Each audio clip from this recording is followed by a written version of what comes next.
እስከ ማታ ድረስ ከእጃቸው እንዳልተለየ በደንብ ትዝ አለኝ። በእርግጠኝነት ዝንብ ለመከላከል አልነበረም የያዙት። ለእኔ ለሚገጥመኝ ለአሁን ሥራዬ ፍንጭ እየሰጡኝ ነበር ማለት ነው ብዬ አመንኩ። የእጽዋን ምንነት ዙሪያዋን እየዞርኩ ለማየት ሞከርኩ። ወደ መሬት በእጄ ቆፈር ሳድርግ ድንች የመሰለ ጠንካራ ስር መሠረት እንዳላት ተገነዘብኩ። ባለኝ ዕውቀት ሳይንሳዊ መጠሪያዋንና ምድቧን ለመለየት ሞከርኩ። በፍጹም አልቻልኩም። አባ ካልወልድ ቅርንጫፏን ይዘው ከማየቴ በፊት ከዚህ ቀደም የትም ቦታ አይቻት አላውቅም። ይሁን እንጂ አጠቃላይ ውጫዊ መዋቅሩን ወይም ሞርፎሎጂ በማየት እንዲህ አይነት እጽዋት ቋሚነታቸውን ለመጠበቅ ድርቅ በሚሆንበት ሰዓት በቅጠላቸውና በግንዳቸው ያከማቹትን ካርቦሃይድሬት ወደ ሥራቸው ወስደው በማከማቸት ወይም ትራንስሎኬሽን ከመሬት በላይ ያለውን አካላቸውን አድርቀው መጥፎ ወራትን ስረ መሠረታቸውን ጠብቀው ያሳልፉና እርጥበት ሲመጣ እንደገና ያቆጠቁጣሉ። በዚህ ችሎታቸው ቋሚ ተክልነታቸውን ለረጅም ዘመን ያስጠብቃሉ። የቅጠሉ ሽታ ደስ አይልም። ቅርንጫፉንና ከስሩ አንድ ድንች የሚያክል አወጣሁና ፎቶ አንስቼ የእጽዋትን ዝርያ በመለየት እጅግ ለተካነው ጓደኛዬ ቶሎ ለይቶ እንዲነግረኝ ከሚያሳስብ መልእክት ጋር በቴሌግራም ላኩለት። ድንገት ብድግ አልኩና ነቢል ቶሎ ናማ ወደዚህ አልኩ፣ በእጄ ጭምር እያጣደፍኩ። ይህንን እጽና ዙሪያውን በደንብ ፈትሽልኝ አልኩት።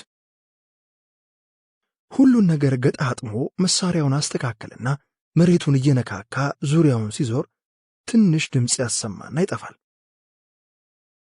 እስኪ ድንጋዮችን በደንብ ልቀማቸው አለኝ። ዙሪያውን የተጎነፉትን ኮረቶች ሙልጭ አድርጌ ለቀምኳቸው።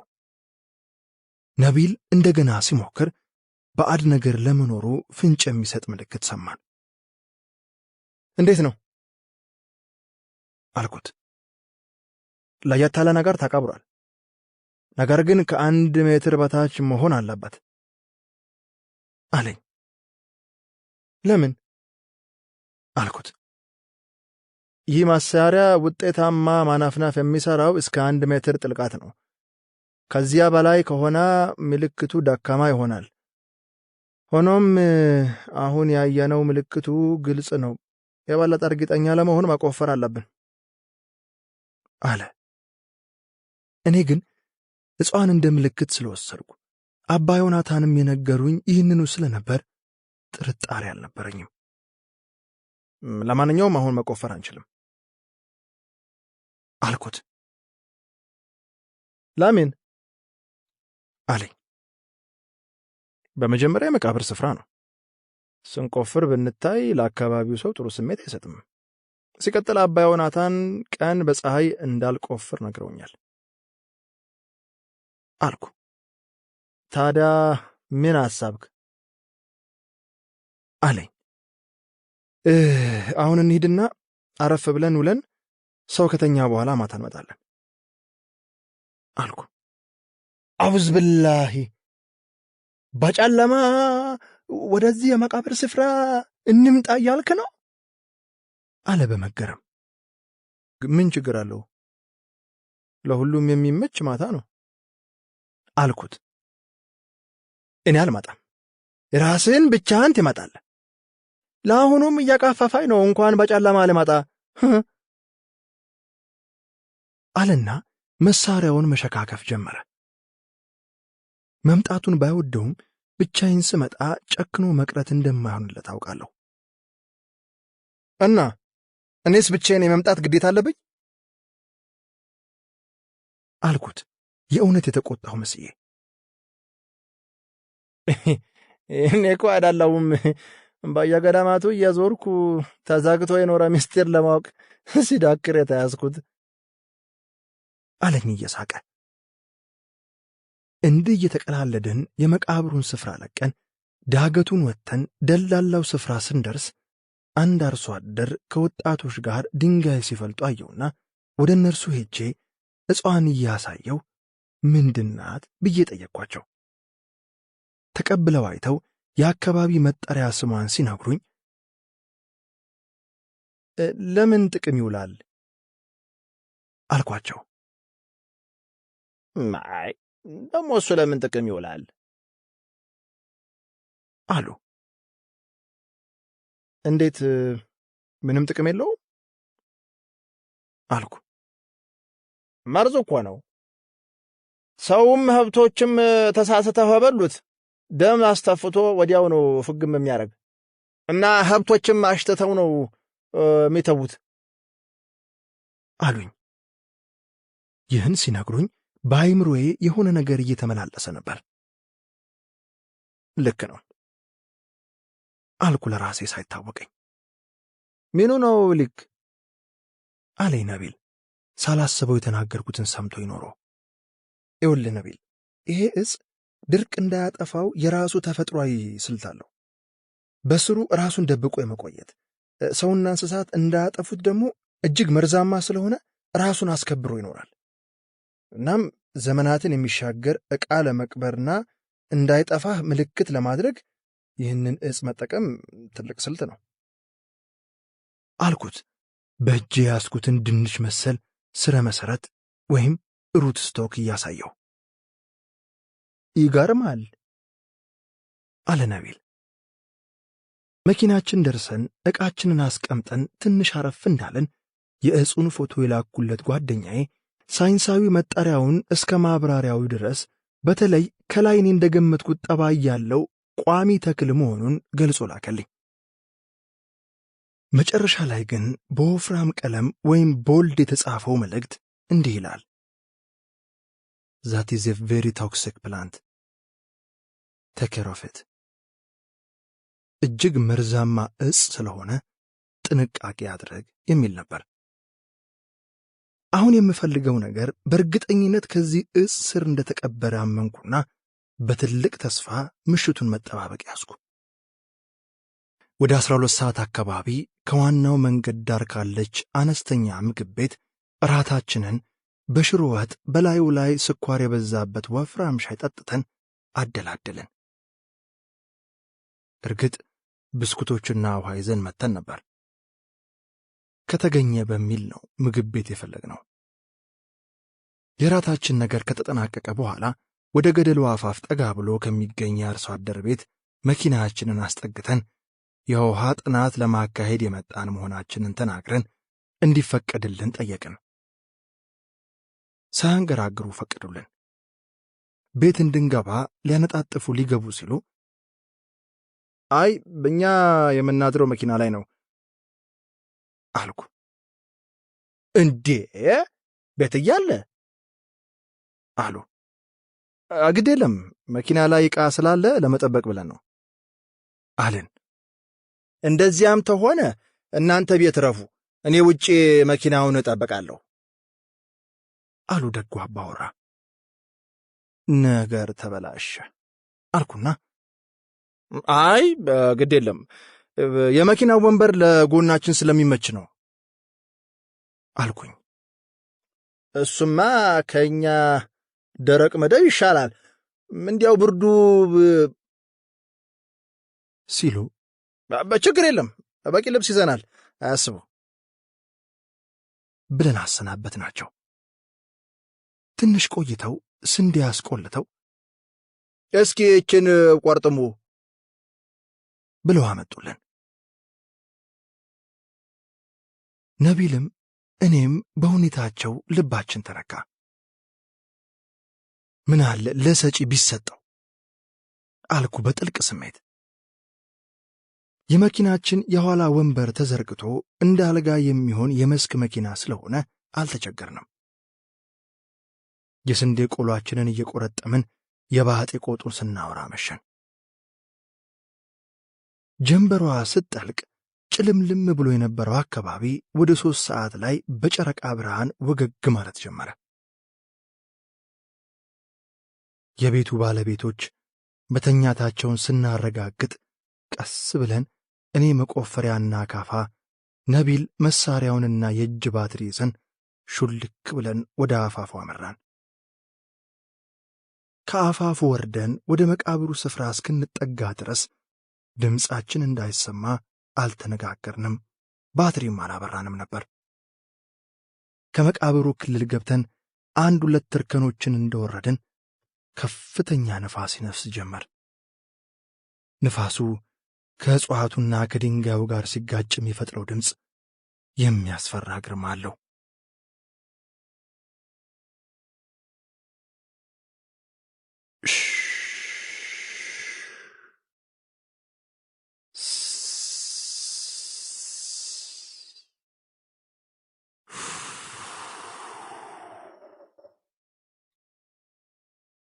ይላል ናቤል አልኩት እንደ ማንሾካሾክ ቀስ ብዬ።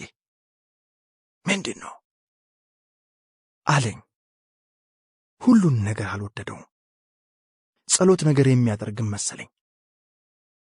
የሙታን መንፈስ እኮ በየጊዜው መቃብራቸውን ማታ ላይ ይጎበኛሉ ይባላል አልኩት።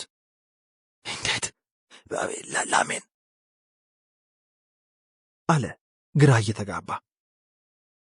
በአይሁድ አፈ ታሪክ በተለይ በሰው እጅ የተገደሉ ግፉዓን ገንዘብ አበድረው ወይም ተቀምተው ያልተመለሰላቸውና ደግሞ ታጭተው ወይም አፍቅረው ሳያገቡ የሙት መንፈሳቸው ከመቃብራቸው እየተመላለሰ ይጠይቃል ይባላል አልኩት። ከዚህ በፊት ሰምቼው የማላውቀውን አፈ ታሪክ ፈጥሬ። ምንድን ነው የሚጠይቀው አለ ድምፁን ዝቅ አድርጎ። አሁንም እርከኖችን እየዘለለን ወደ ድንጋይ ሐውልቶቹ እየወረድን ነው። ያው የገደላቸው ሰው ፍርድ ተሰጠው ወይ፣ ገንዘቤ ተመለሰ ወይ፣ እጮኛዬ ምን ሆነ ወይም ምን ሆነች እያሉ ይሆናል አልኩት። ምን አይነት ቅዠት ነው አለ። የሚታመነውን እኮ ነው የምነግርህ። በተለይ እጮኛ ኖሯቸው የሞቱት በዚህ ሰዓት መቃብር ያገኙትን ሰው ሁሉ ከኋላው ይሰፉበትና ተቆራኝተውት ይኖራሉ ይባላል አልኩት። እንዴት ነው ማቆራኘት ማለት አለ። በቃ ሚስት ወይም ባል ይሆናሉ ማለት ነው አልኩ። አሁዝ ቢላሂ ሚሸጣን፣ አንተ ምንድን ነው የምታወራው አለ። ይህን እየተነጋገርን ወደ ሐውልቱ ስንጠጋ የሆነ ድምፅ ሰማንና ሁለታችንም ባለንበት ደርቀን ቀረን። ኩር ኳ ይላል። ነቢል ድንገት ባትሪውን ወደፊት አድርጎ ሲያበራ አይኖቹ በባትሪው ብርሃን ቦገግ አሉ። ነቢል ደንግጦ ባትሪውን ዘውር ሲያደርገው አመድ ረፍ ብሎ ሮጠ። አይኖቹን ሳይ ነበር ወዲያው የለየሁት።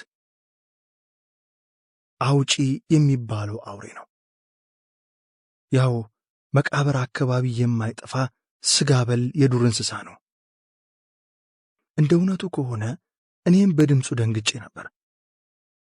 አይኖቹን ሳይ ግን የድመት ቤተሰብ እንደሆነ ስላወቅኩ ከድንጋጤ ወዲያው ነበር የተመለስኩት። የነቢል ድንጋጤ ግን አልበረደም ነበር። ምንድን ነው ሲሳይ አለኝ። አፍቃሪ የምትፈልገው የሙት መንፈስ ናት አልኩት ቀስ ብዬ። አንተ አትቀልድ አለኝ። አውጪ መሆኑን ነግሬው ከእጽዋ ስር ደርሰን ነቢል አልፎ አልፎ እያበራልኝ ቁፋሮ ጀመርኩ። 1 ክንድ ያክል እንደቆፈርኩ በመሳሪያው ነቢል ማዳመጥ ጀመረ። ጥርት ያለ ድምፅ ሰጠን። ነቢል ናስኪ ትንሽ ቆፍር አልኩት ለቀልድ።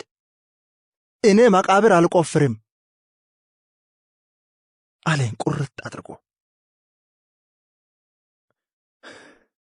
ቆይ አንተ ሙያህ አለት መፈልፈል አፈር መቆፈር አይደል እንዴ? አልኩት እያለከለኩ። እኔ እኮ የደረቀ አለት ምድረ በዳ እንጂ መቃብር የሚቆፍር መሰለህ አለኝ። ይሁንልህ ብቻ እንደ ቆምክ መታ ከኋላ እንዳትይዝ ብዬ ነው አልኩት። ማን አለ። አፍቃሪው አይሙት መንፈስ አልኩት። ወንድም ሲሳይ ምን አለ ዝም ብላ ስራህን ብትሰራ አለኝ። እየሳኩ የቆፈርኩትን አፈር ዝቅ ያውጥቼ መቆፈሪያውን ላግ ሳረግ ጓ የሚል የብረት ድምፅ ተሰማ። እጄን ሰድጄ ስዳብስ የብረት ሳጥን መሆኑን አወቅኩ። ነቢል አገኘሁት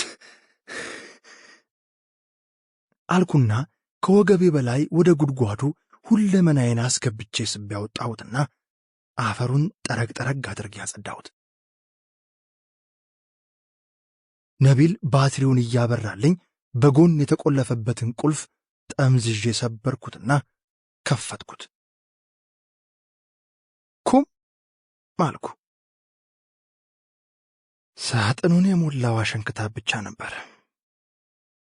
ወገቤ እስኪቆረጥ የቆፈርኩት ለዚህ ኖሯል አልኩና አፈሩ ላይ በተስፋ መቁረጥ ዝርፍጥ አልኩ።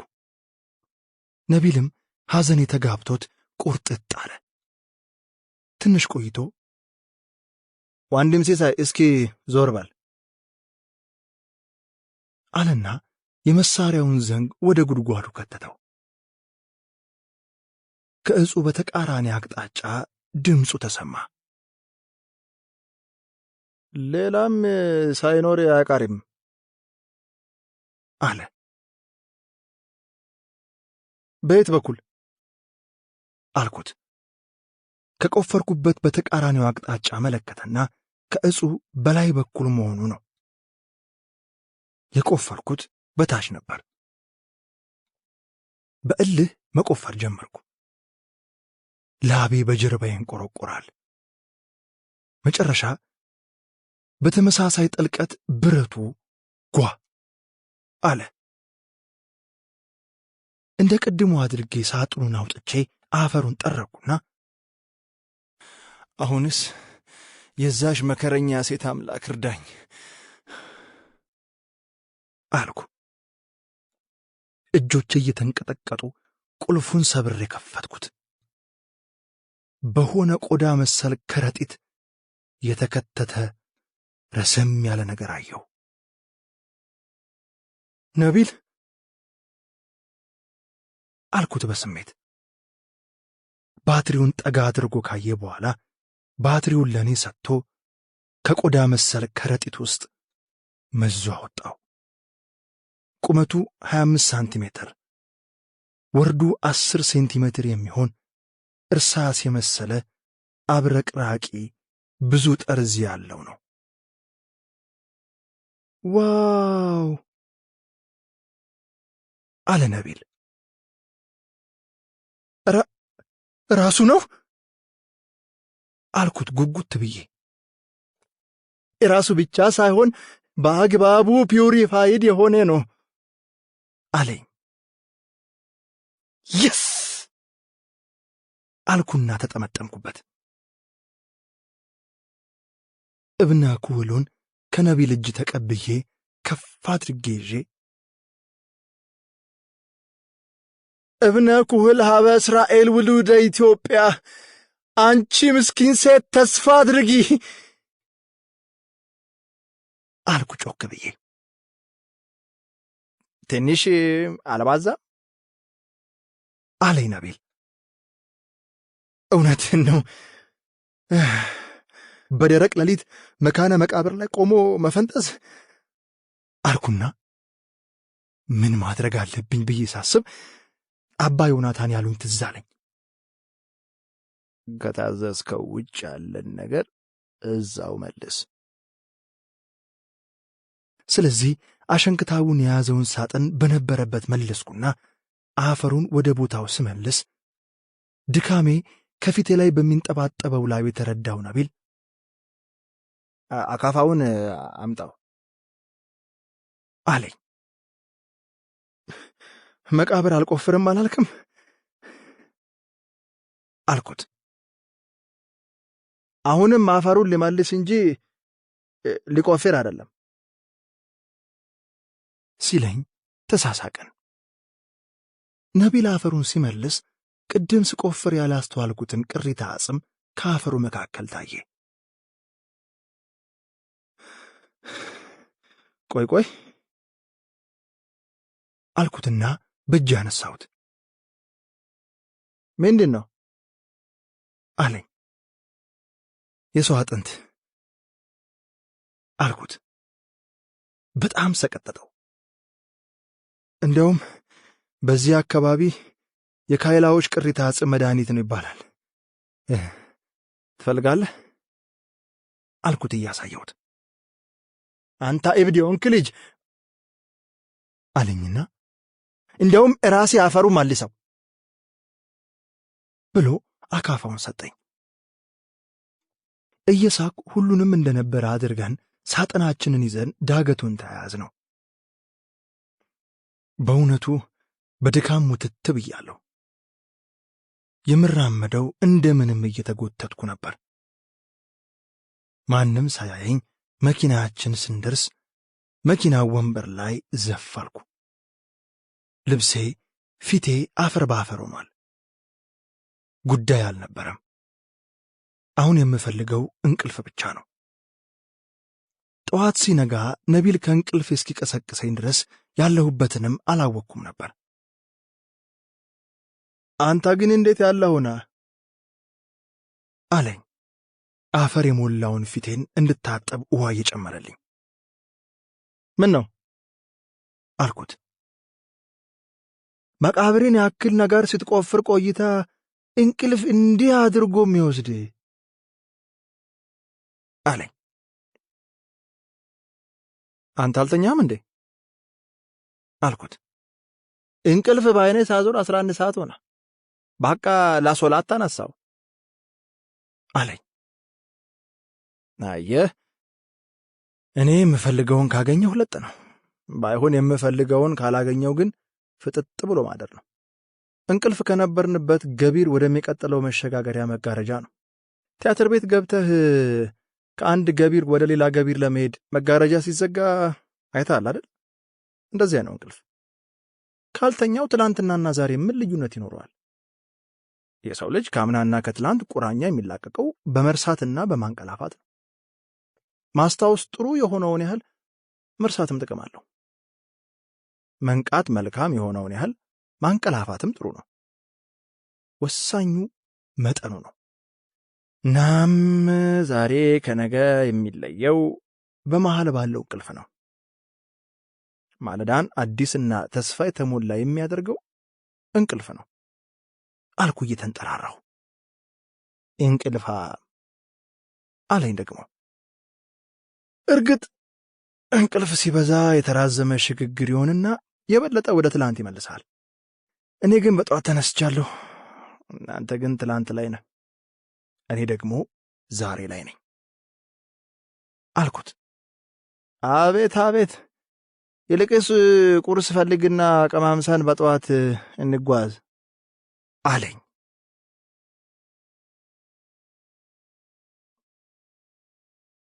ምዕራፍ 16 በከተማዋ ካሉ አነስተኛ ምግብ ቤቶች በአንዱ እንቁላል አስጠብሰን ቁርሳችንን ቀማምሰን መኪናችንን አስነስተን በእኔ ሹፌርነት ጉዞ ወደ ዝቋላ ጀመርን። የዝቋላ ወረዳ ዋና ከተማ የሆነችውን ጽጽቃንን አልፈን ተከዜን ተሻግረን ሳህላ ሰየንት ወረዳ መሻሃ ከተማንና መሻሃ ወንዝን አቋርጠን ረጅሙን የበረሃ ጉዞ ሰንጥቀን የተከዜ ወንዝ ገባር የሆነውን የመናን ወንዝ አልፈን ሽቅብ ተጉዘን በለሳ መግባት ይኖርብናል። የዕለቱ ጉዞአችን በጠቅላላው 200 ኪሎ ሜትር የሚሸፍን ፈታኝ የበረሃ ጠጠር መንገድ ነው። ጠዋት በፈነጠቀችው የፀሐይ ብርሃን ጨረር መልክዓ ምድሩ ግልጽ ሆኖ መታየት ሲጀምር ነቢል ካሜራውን አውጥቶ ያየውን ሁሉ ለማንሳት ሲሞክር እንዳልሞ ተኳሽ ቀጭ ቀጭ ያደርገዋል።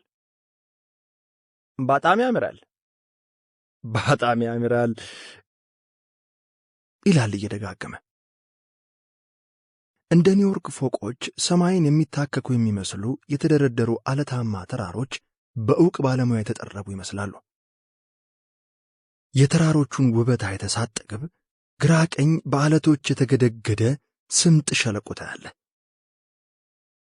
በስርጡና ስምጡ እንዲሁም በተራሮቹ መካከል ደግሞ የተለያዩ ቀለማት ያላቸው አብረቅራቂ ኮረቶች የሞሉት ማለቂያ የሌለው የሚመስል ሜዳዎች ለንጽጽር በሚመስል ተዘርግተው ይታያሉ።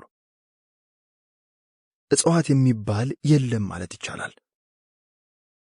ብዙ ነዋሪዎች የሌሉበት ይመስላል። አልፎ አልፎ ወንዞችንና ሸለቆዎችን ተከትሎ የፍየል መንጋዎች ፍጥረት ለመኖሩ ምልክት የሆኑ ዘንድ ይገኛሉ። በተረፈ ተፈጥሮ ጸጥ ረጭ ያለችበት ስፍራ ነው። የዝቋላ መልክዓ ምድር የያዘውን ይዞ ለዘመናት ዛሬም በአርምሞ እንዳለ አለ። ውበት እንደ ተመልካቹ ነው ቢባልም አንዳንዴ ውበትን ለመረዳት ዕውቀት ይጠይቃል። ነቢል መደነቁን አላቆመም።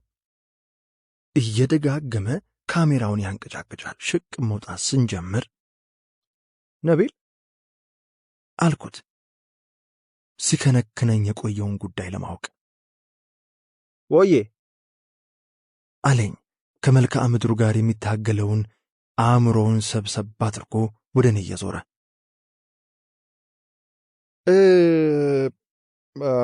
ስለዚህ ስለ እብነ ኩህል ባለፈው ለምን ሊፈለግ እንደቻለ ግምትህን ጠይቄ መጀመሪያ የታዘዝከውን ፈጽም ብለኸኝ ሳትገልጽልኝ እኮ ነው የቀረ